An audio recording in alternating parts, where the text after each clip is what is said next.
Dear Mommy Onyx, bago ko umpisahan ang aking liham ng nakaraan short story, hayaan niyo po akong batiin ang lahat ng taga-subaybay at tumatangkilik sa iyong programa Mommy Onyx sa Ang Liham ng Nakaraan Short Story.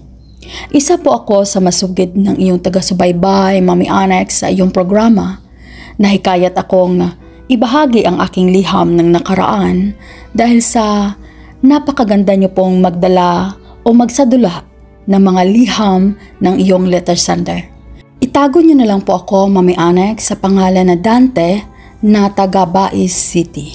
Umpisahan ko, Mommy Onyx, ang aking liham ng nakaraan noong araw na kinausap ako ng aking mga magulang.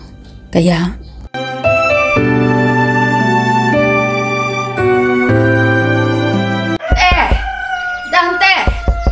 gumising ka na dyan. Halika na dito sa kusina. Opo, tatayo na. Maaga naman ni Mama manggising.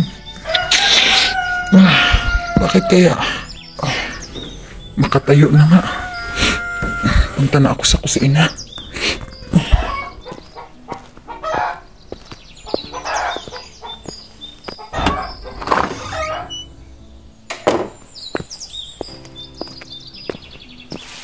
Good morning, Ma. Ang aga mo naman akong giinising, Ma. Bakit ba?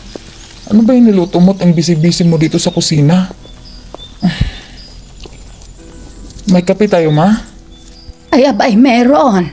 Ay, magtingin ka dyan sa kabinet para ka namang hindi taga rito. Ipagtimpla mo na rin ako, pati ang papa mo ipagtimpla mo na rin.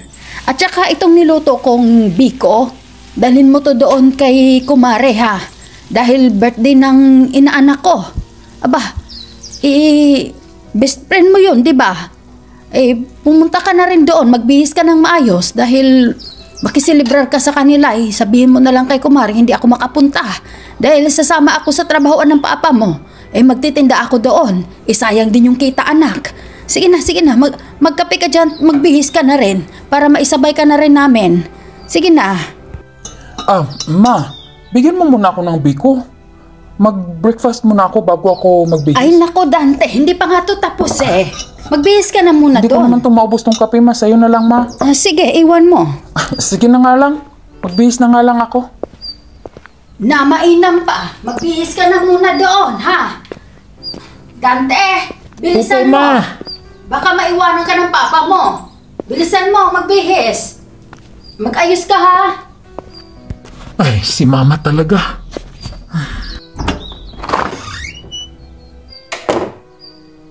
Ngayon pala yung birthday ni Susan. Makapagbihis na nga.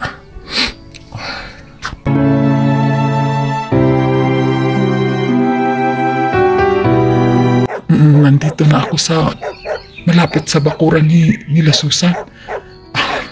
Nagsasampay siya. Gugulatin ko. Aba, kumakanta-kanta pa. Gugulatin ko to. Lagi ka na sa panaginip ko. Hoy! Tingnan mo nga yung itsura mo. Putlang-putla. Happy birthday! Ay nako, Dante. Huwag ka na kasing magalit. Iwan ko sa'yo. Bakit ka ba nagugulat? May dala ako para sa'yo. Happy birthday! Ano ba yung dala mo? Biko, gawa ni Mama. Para daw sa'yo. Hindi makapunta si Mama dito sa karawan mo kasi sasama daw siya kay Papa. Magtitinda daw siya doon sa looban ng trabahoan ni Papa. Kaya ako yun dito. Okay lang yun. Pero kung nandito lang sana si Ninong at saka si Ninang, kayo yung bisita ko. Pero hindi naman sila makarating, hindi ikaw na lang ang bisita ko. Busy din kasi si Nanay at saka si Tatay sa palengke. Ang dami kasing tao ngayong araw na to na kailangan pagsilbihan nila ni Nanay at saka ni Tatay. Kaya konting handa lang.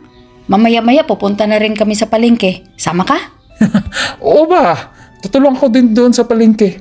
Sige, sama ako ba? Sige. Mabuti. Tara, pasok na tayo sa loob. Ayan, hindi ka nagalit? pwede ko na bang ulitin yung panggugulat ko sa'yo? Wag! Ayaw ko nang ginugulat ako, okay? Naintindihan mo? Tara na, halika na, bilisan mo. Ang kupad-kupad mong maglakad. Yan ang best friend ko. Aray ko, wag mo nga akong yakapin ng ganyan. Tara na.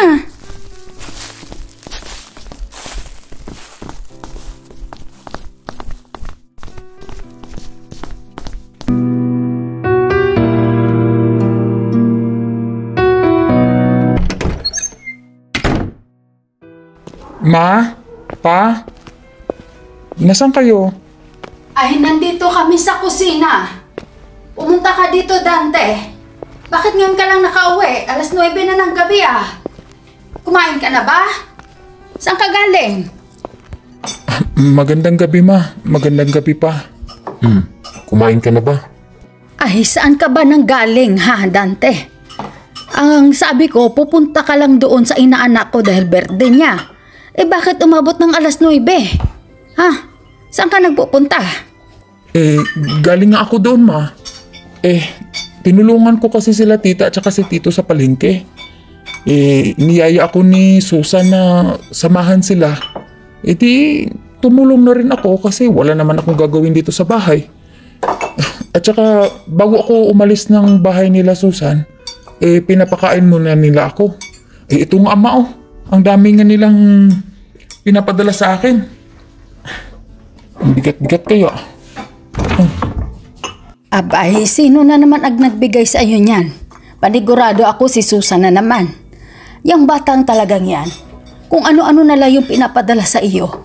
Galing din naman sa tindahan nila. Baka malugi ang nanay at saka tatay niya yan. Ay, yan talagang batang yan. Ay, hayaan mo na. Mas mainam ng ganyan. Para pag maging manugang na natin si Susan, ay hindi na tayo mahirapang mag-adjust dahil mas kilala na natin yung batang yon. At saka, Dante, ang gusto ko, sana ay si Susan yung mapangasawa mo. Kasi nakikita ko na higit pa sa kaibigan ang tingin niya sa iyo. Pa, ang turing ko lang talaga kay Susan ay nakakabatang kapatid. Wala nang higit pa dun. Mahal ko si Susan, pero bilang isang kapatid. At saka, napaka-advance naman ng pag-iisip niyo pa. Ang nararamdaman ko kay Susan, yung nararamdaman niya sa akin, pareho kami. Na magkapatid ang turingan namin, kaya huwag niyo nang kulayan. Ikaw talaga pa. Ay nako, Dante. Klaruhin mo yan. Baka hindi mo alam nakakapanakit ka na pala ng best friend mo. Baka more than pa sa pagkakaibigan ang turing niya sa'yo. Hindi mo lang napansin. Ayusin mo yan ha, Dante. Ayokong masaktan yung inaanak ko. Ako talagang makakalaban mo, Dante. Huwag mong paasahin yung tao. Kung nararamdaman mo na higit pa sa pagkakaibigan ang turing niya sa'yo, ay abay, lumaylo ka o kaya kausapin mo. Iparamdam mo sa kanya na bilang kaibigan lang talaga ang pakikitungo mo sa kanya at ang pagmamahal mo sa kanya bilang kapatid. Baka umaasa yung tao. Iba pa naman ang masaktan ang totoong nagmahal. Sige ka. Ma, pa, napaka-advance nyo naman mag-isip. Magkababata kami ni Susan. Mag-best friend pa. Sabay kaming lumaki. Kahit na 1 taon lang yung agwat namin, pero magkapatid ang turingan namin. Kung more than pa dyan ang nararamdaman niya, hindi naman siguro kasi kung yayakapin ko siya, yayakapin niya ako, parang magkapatid lang naman kami. At saka, mahilig talaga sa picture-picture yung babaeng yon. Ang dami na naman naming picture ng dalawa. Nakakatuwa talaga si Susan pagkasama. Kahit nga nagtitinda lang ako, nag-aabot ng mga kakanin doon sa customer, picture siya ng picture. Nakakatuwa talaga itong si Susan. Pero ma, pa, huwag kayong mag-alala. Mag-best friend at magkababata lang talaga ang turingan namin. Magkakapatid talaga. Kaya, kung meron man akong maging girlfriend, unang-una kong ipakilala siya sa inyo. Tapos ipakilala ko siya kay Susan. Para naman Kasi meron akong crush ngayon, ma, pa. Kaya malabong si Susan yun. Koy daw ka, bata ka. Baka iba ang nararamdaman ni Susan sa iyo. Baka higit pa sa pagkakaibigan ang nararamdaman niya sa iyo. Siguraduhin mo yan. Huwag kang mag-assume na kung ano yung nararamdaman mo ay ganun din yung nararamdaman niya. Gusto ko alamin mo. Huwag kang masyadong kampante. Iba ang puso ng babae. Kung kampante siya sa isang lalaki, baka higit na doon ang nararamdaman niya bilang isang kaibigan. Baka pag-ibig na. Kaya siguraduhin mo yan. Ayokong makapanakit ka ng babae, lalo na kay Susan. Aba, magkumare pa naman kami ng mga magulang niyan. Ayokong magsulian kami ng kandila, ha, Dante? Tama ang mama mo, Dante. Pag-isipan mong mabuti. At kung nararamdaman mo na higit pa sa pagkakaibigan ang nararamdaman ni Susan at iba ang iyong nararamdaman, huwag ka na masyadong magpapakita sa kanya. Lumaylo ka para hindi ka makapanakit ng kapwa, lalo na kay Susan. Naintindihan mo ba kami, ha, Dante? At saka, hindi na kayo mga bata. Nasa tamang edad na kayo. May sarili ka ng trabaho. Ay si Susan, kahit wala pang trabaho pero nasa tamang edad na rin. Tingnan mo hanggang ngayon wala pang boyfriend si Susan. Baka naghintay siya sa'yo magsalita. Kaya pag-isipan mong mabuti, anak. Pero para sa amin ng papa mo, mas gusto ko si Susan para sa iyo.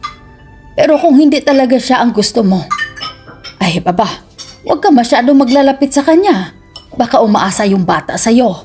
Kaya sige na, Dante, kung tapos ka nang kumain, sige na, umakyat ka na sa kwarto mo at pag-isipan mo yung mga sinasabi namin ng papa mo, ha? Tingnan nyo nga yung mga mukha nyo, ma, pa. Ang siseryoso, Diyos ko. Sige, pasok na ako sa kwarto ko. Sige, good night, ma, pa. Ay nako, Dante. Seryosuhin mo nga yung mga pinagsasabi namin ng papa mo. Ay nako, ba? Opo!